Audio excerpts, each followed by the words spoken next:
Hey guys, Marco back, and this Sunday I'm reading some really cool stuff from the Collaborative Fund. But one of the biggest ideas today that's really intrigued me is the idea of growth, and how a study was done looking at fish that grew in extremely cold conditions and fish who were grown in extremely warm conditions, and how that affected their growth in the long run, right? Not the short term, but the long term. The fish that grew in the cold conditions, yes, their growth was slower. But the fish that grew in the very warm conditions, their growth was a lot quicker.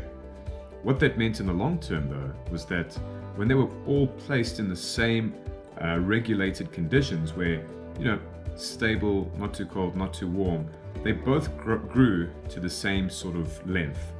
However, the fish that were grown in a colder environment, what happened with them was that they lived about 30% longer.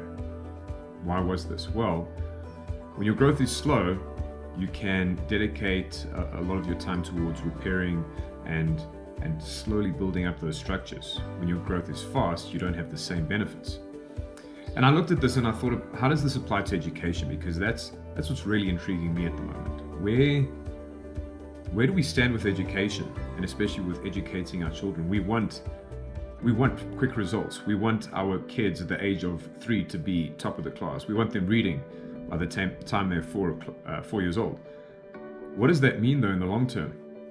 You see, I feel that we have a really big concern about the short-term benefits of what we're doing, but we don't see the long-term effects of what we're doing, which is pretty serious. It's pretty detrimental.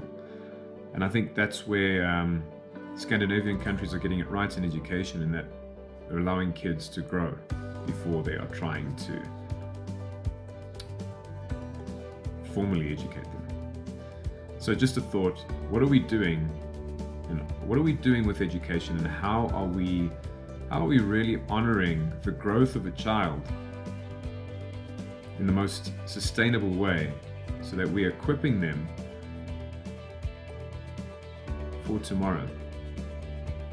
The world is unpredictable and it's changing at exponential rates every day, and that is exciting. But the way we're approaching education, the way we're approaching the rearing and the nurturing of our children, is it preparing them for that?